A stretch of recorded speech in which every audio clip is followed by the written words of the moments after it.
The door shut with a soft click that sounded louder than a gunshot. Mara stood alone in the apartment, shaking so hard her teeth chattered.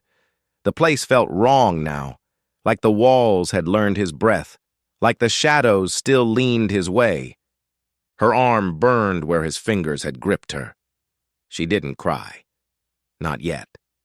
She went to the bathroom and locked the door, sat on the tile floor, pulled her phone from her pocket with trembling hands. 1 bar of service, 1 call. But before she could choose a name, a notification appeared. Unknown contact.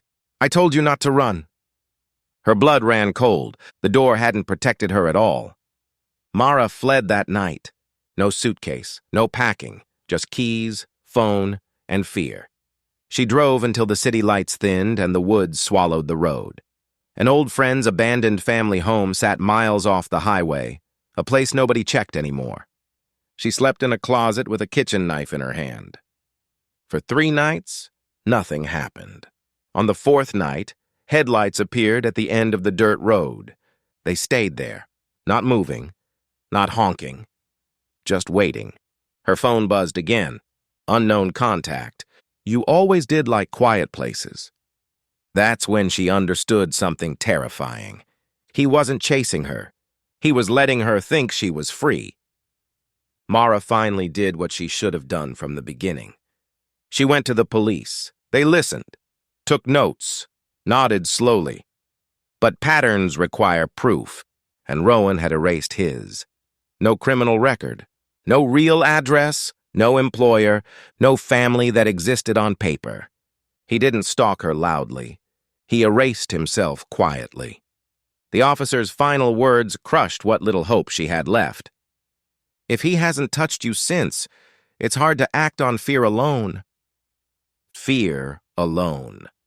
That night, her phone lit up again. Rowan. See? Even now. They can't save you. Only I ever really did. Mara finally answered. Mara, what do you actually want from me? The typing bubbles paused.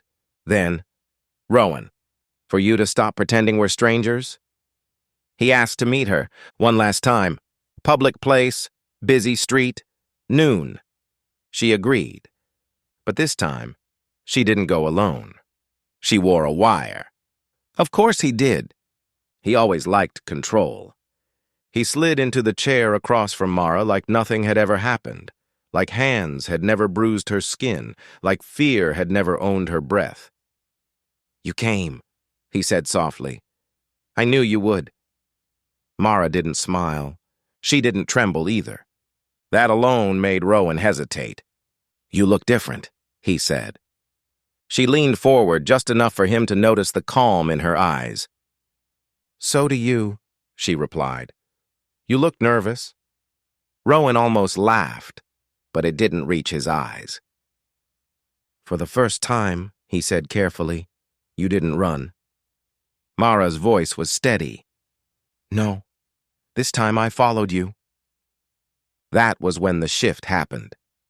Rowan's eyes flicked to the window, to his reflection in the glass, to the man standing across the street pretending to look at his phone. Then to the woman at the counter, who had been sitting in her car every night for 3 weeks. Then to the waiter, who was not a waiter at all. Rowan slowly leaned back. Realization crawled across his face. You studied me, he said quietly. Mara nodded. You taught me how. Silence stretched between them. Rowan's smile came back, thin now. So what is this? He asked. An arrest? A performance? Closure? Mara stood, and for the first time since the story began. Rowan stayed seated.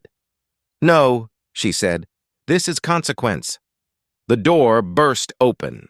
Metal flashed. Hands grabbed Rowan's arms before he could even stand.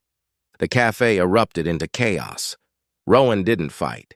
He just stared at Mara as they pulled him away, and for the first time, fear lived in his eyes. As he vanished through the door, he spoke one last time. You think this ends me? Mara didn't raise her voice. She didn't need to. It already did. 6 months later, Mara still walks at night, but not the same way. She no longer hurries. She no longer looks behind her every 10 steps. She learned something he never expected her to learn. Fear can be studied too. She keeps moving, keeps living, keeps choosing herself. And sometimes, when the streetlight flickers, she smiles, because monsters only have power while they're unseen. And Rowan? The world knows his name now.